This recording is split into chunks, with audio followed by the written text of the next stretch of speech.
us today. You are working in the Content and Development Department of the GBCE, the Green Building Council Espana, which is a dialogue platform providing cutting-edge information and training to guide and assist the members of the GBCE towards a sustainable building and keeping in mind the well-being of people. I'm very excited to interview you today, especially in your role as advisory member of the HORIS project. And I have gathered a few questions for you. So I would start by asking you to tell us more about your role at the GBCE and the tasks that you are dealing with on a daily basis.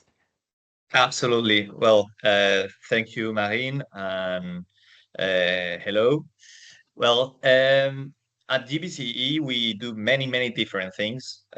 We have certification and evaluation of buildings. We have advocacy influence. We have the development of projects. We work on many different things.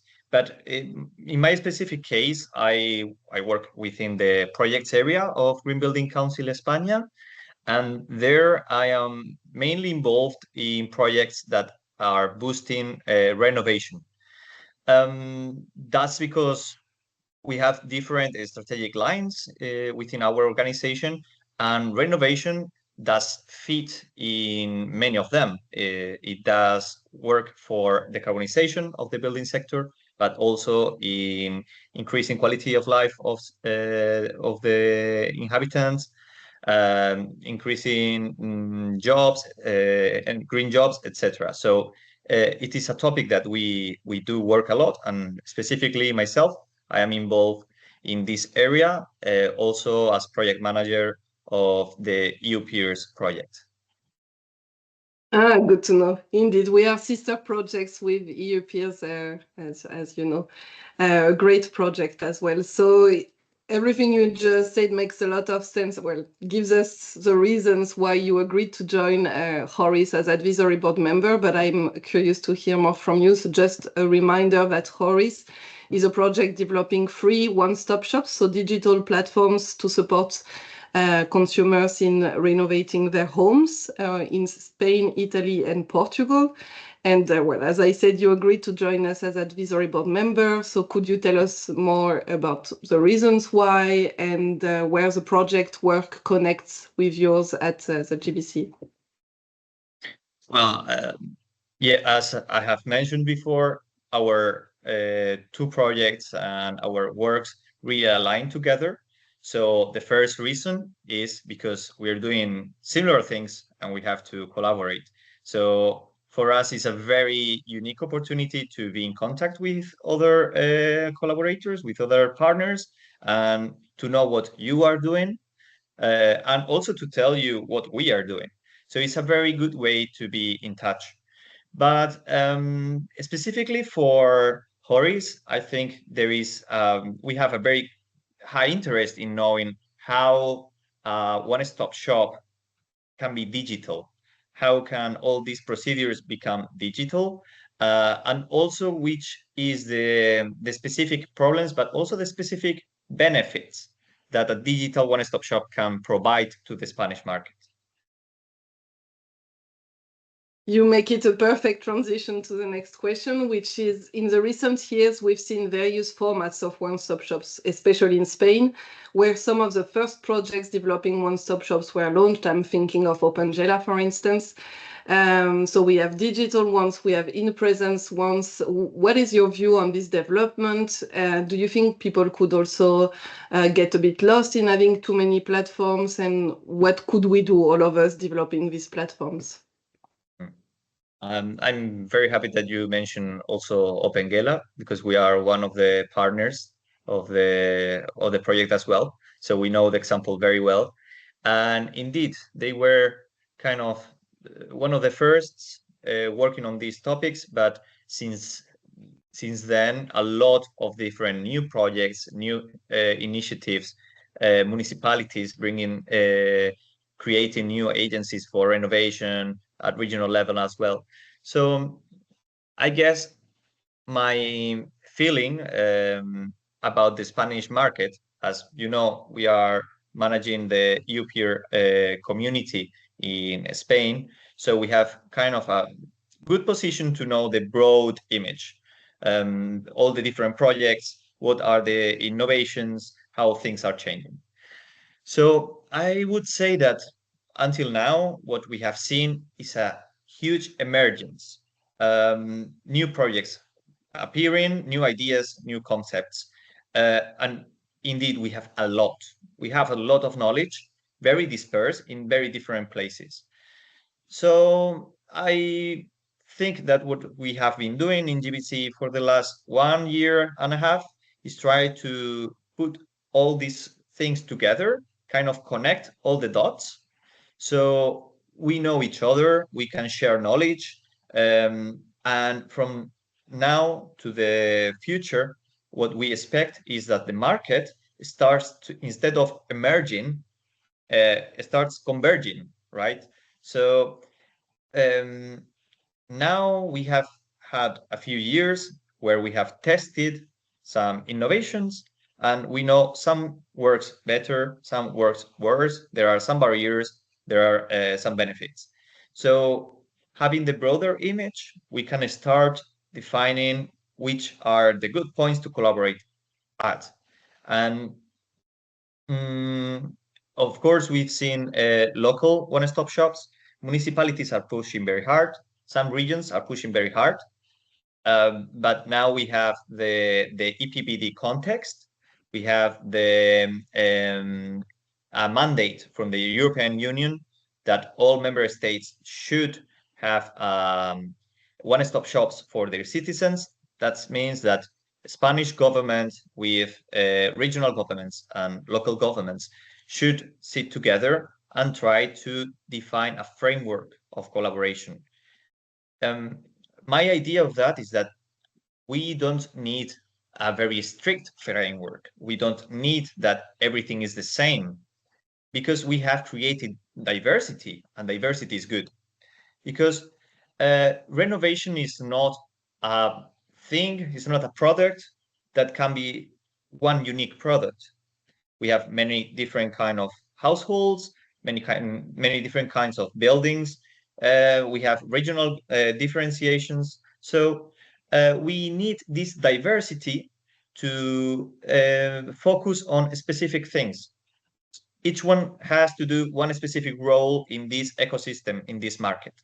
So what I expect is that from emergence and diversity, we get to convergence and coherence as well.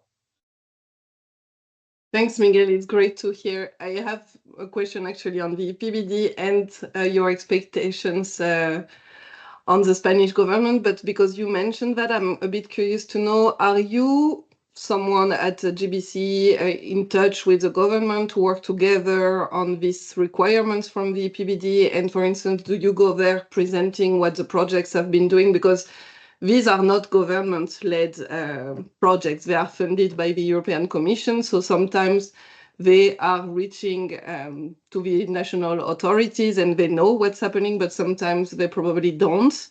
So I guess it would be interesting to have a meeting with the authorities and tell them, okay, we can help you achieve what the Commission is asking you. There are already tens of projects, dozens of projects doing that, and this is how you could build from there. I'm not sure who is doing that, if someone is doing that. Do you know, maybe? Many people are doing this in very different ways. We are very happy that we have been involved in the participation process. Well, we have coordinated part of the participation process for the new building renovation plan, National Building Renovation Plan. That means that we have been working on these topics and talking to the market, receiving their ideas, and transferring them to our national government so they can design policy. In this sense, I think we are very fortunate in Spain because we have a very good communication between market, also one-stop shop market, with our national government. However, the task is not as easy as writing down a paper, right? in Spain, it's very important to understand as well that we have a very strong regional system where the renovation is a power of the regions. So that means that even if our government will work for a framework, will push for having a frame policies regarding renovation and one-stop shops, at the end of the day, we will have kind of 17 different systems at least. So that's why previously I was saying that we have diversity and we need to go to convergence and to coherence, because in Spain we are accustomed to have different things that has to be coherent, right? So in this sense, I know that the National Building Renovation Plan will work in this line. I'm sorry to say, Marine, that I don't have privileged information about who is in charge of each thing, but we have already very good examples of regional networks in Spain, as in the Basque Country Opengela project, but also very good examples at municipal level. And there is also the NGOs and consumers organizations that are doing a very good job, because not only municipalities will achieve citizens, but also we need a layer of private market agents that can have a broader communication with the citizen. Thanks a lot, Miguel. Yeah, when you're touching already a lot of the questions that are coming, so I need to decide which one is best to come next. But I think because you mentioned a lot of times the convergence of all these platforms, and now you were mentioning also reaching the consumers where they are, wondering how we can make them work together. So you might have actually an answer coming from your EU peers experience, but we have seen that there are platforms that are hosted in a digital format. You mentioned that the regions will be in charge of achieving this regulation, let's say. So how can they work together? So you have Opengela in the Bilbao, in the Basque region. You will have these HORIS platforms that are digital, so somehow national as well. Do you have an idea of how we could make them work together? And is EUPS, for instance, so you will have to say a few words about what EUPS is doing, but could projects such as EUPS help decide on how we can make them work together and guide the citizens where they need to go to find such information for their renovations? Yes, I believe there is.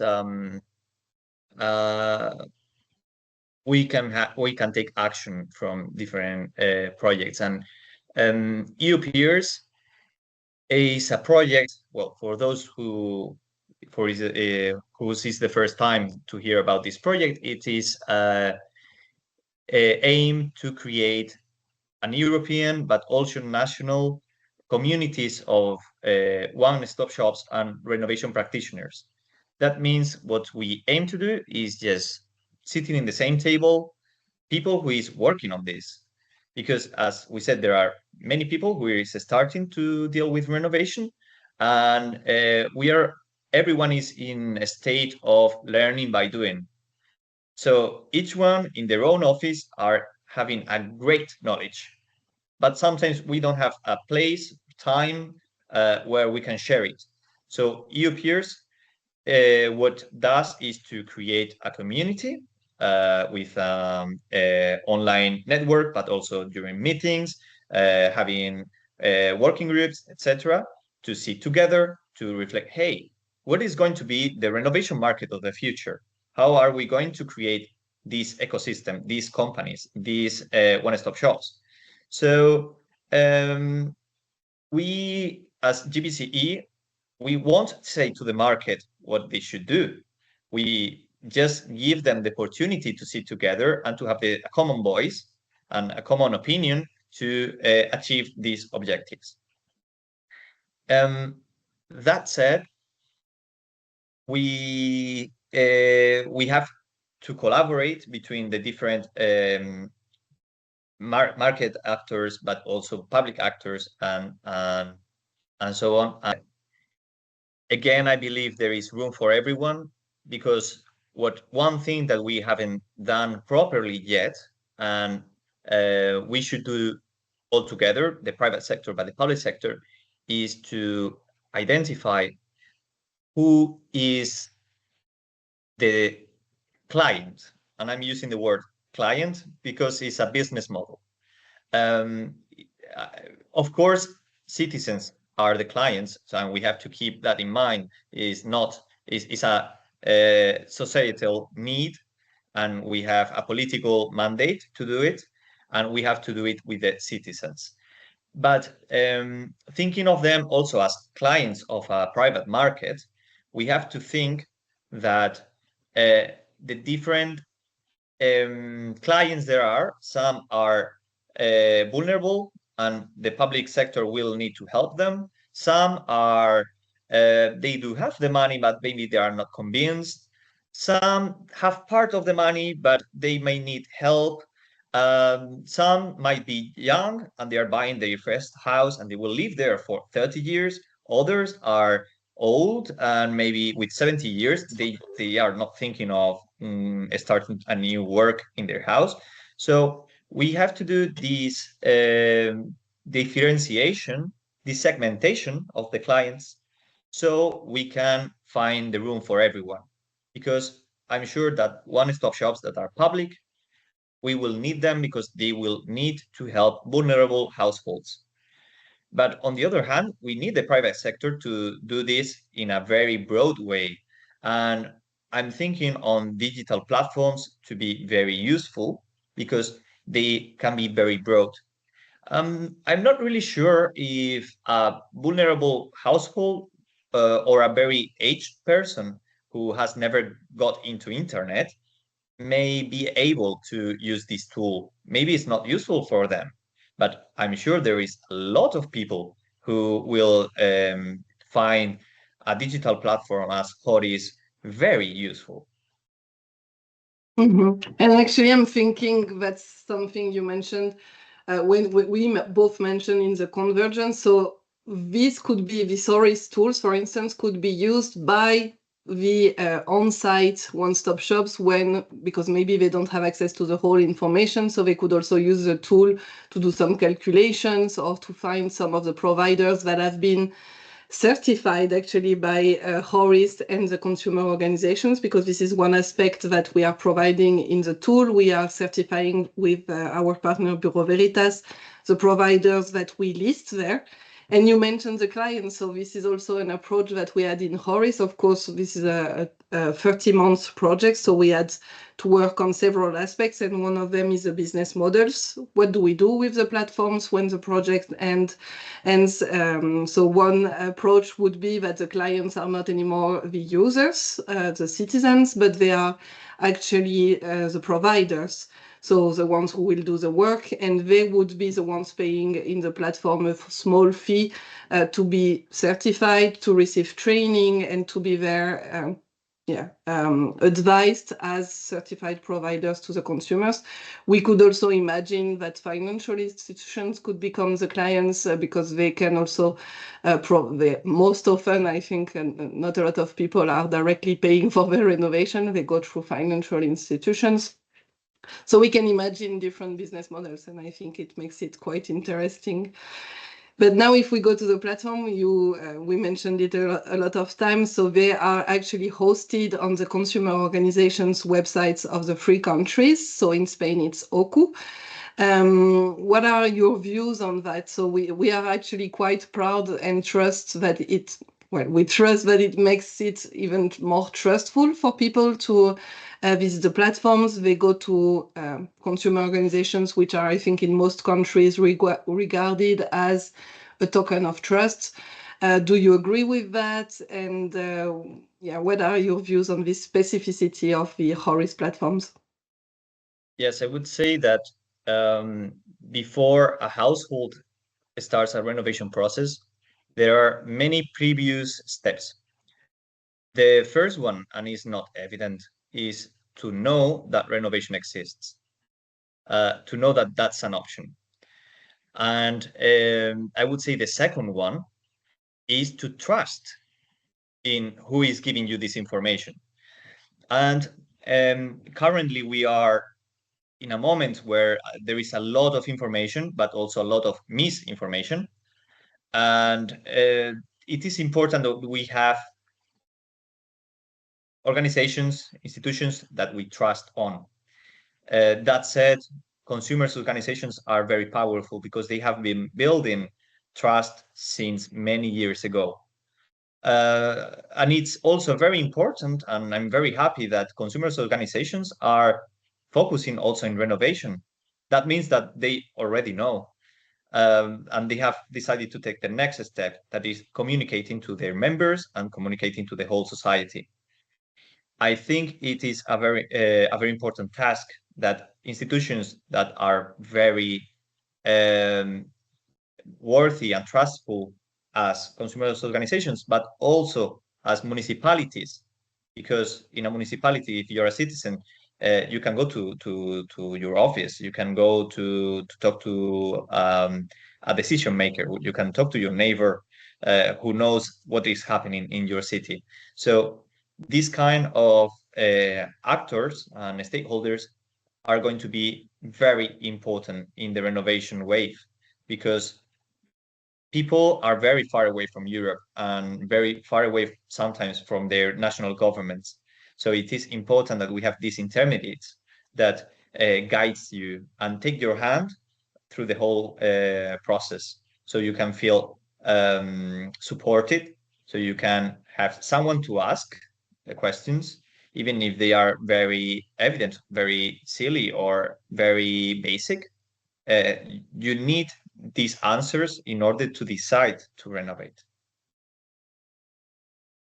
Having just finalized the deep renovation myself, I can tell you that I would have loved to have some trust in the providers, and to have some lists of providers certified by such bureaus or certification consultants.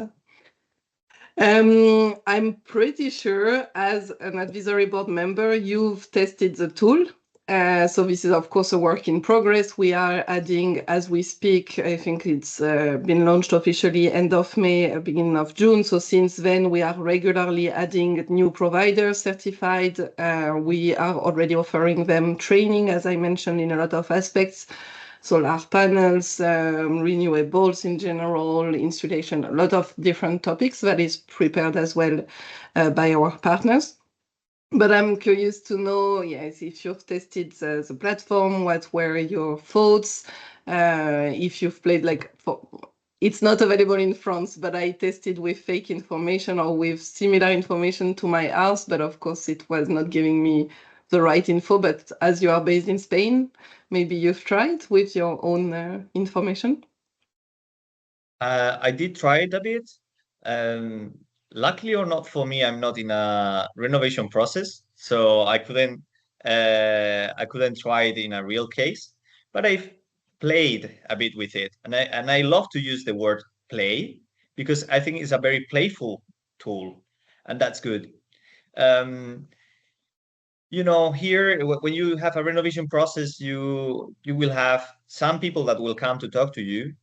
For instance, you have the manager of your multifamily building, who is an administrador de fincas, who is an expert in managing the meetings in your multifamily building. But they are not experts in architecture or materials or solutions, right? So they know part of it. You will have also the architect sometimes that will come to your house and talk to you. And maybe he or she will have a very technical mindset, and will talk about how energy is transmitted through the window, and how you cannot put this kind of solution over this other kind of solution.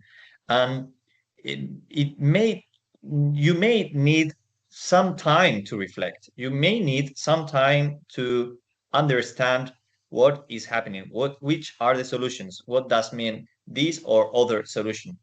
And I think for that, the tool is perfect because you can play and you can learn by playing. Of course, at the end, it's very nice because it will provide you also guidance in terms of who can do this solution or the other, who is certified, etc. And I think that's an entry point. Probably what you have first designed in your first visit to the platform won't be the result that you will ended up doing at your home. But at least you will have already a good landing page, a good landing process in which you can understand the different options that you have for your own house. And I think that is very valuable. Yes, it's exactly, it's a very good word to play with. If people are listening to us and have not yet been on the platforms, I invite you to go. You will enter the homepage with a nice building that you can scroll over, and there are going to be pop-ups appearing with information on the measures that can be implemented. So and then giving you more information, giving you also, as we said, some access to providers. Well, of course, if you are based in Spain, Italy, or Portugal, but even if you are not and you understand the languages, you can still go and learn and play. Thanks a lot, Miguel. I think I'm done with my questions. I don't know if you have more to add on all of this, and maybe actually just a final one. So my role is to communicate about the project. We, of course, being supported by the consumer organizations teams at national level, so I'm more on the EU level communication, but I'm always curious to hear what are your thoughts on how to communicate properly about HORIS and the platform? How would you reach out, especially you mentioned older people or vulnerable consumers? How do you think we could approach them to make sure that they have access to this information? Because I think it's critical to make sure the platforms are known and visible. So with your maybe Spanish eye, where would you go to talk about the platform?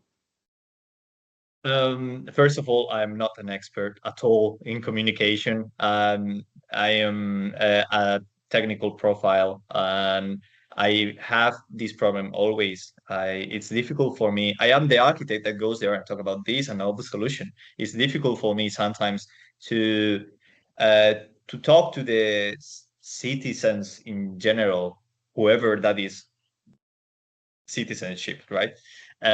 But I would think that we have to stand out of our usual ways of communicating. I mean, you cannot talk to a family through LinkedIn. Never. Uh, there is other media, social media, where people might listen to you, but again, you have to build trust first, and to build trust, which is very fake nowadays because you can make trust with an influencer that you in he can or she can gives you the trust feeling even if it's not a real trust. But there are people who is communicating in these ways that is very useful for talking to citizens at large.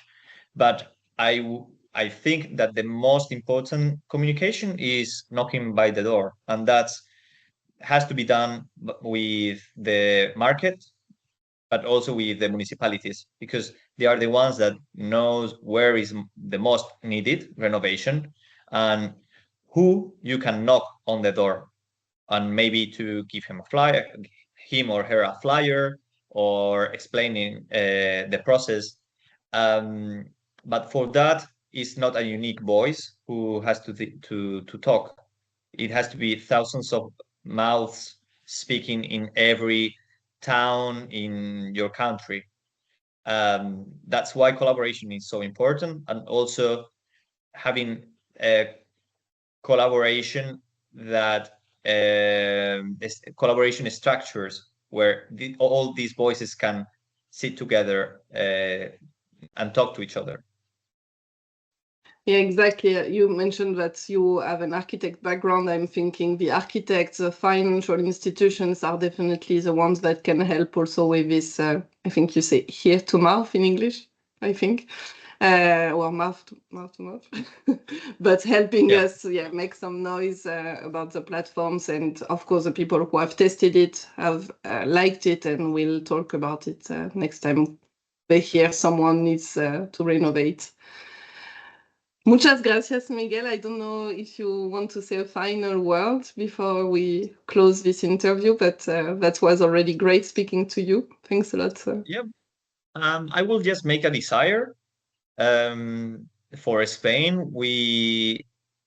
I hope that the market, the renovation market, in the coming future, instead of being very different stakeholders, sorry, and very different actors, we have a platform, a common platform, and also that EU peers can play a good role in that these conversations crystallize in a very strong renovation market.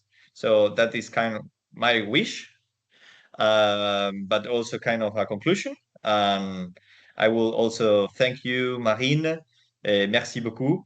And also thanks the HORIS project for this interview and this opportunity. Perfect. And we'll make sure to add all the links into the description to the EUPS website, HORIS, etc. Of course, the EPBD as well, if people want to read more about legislation. Gracias, Miguel.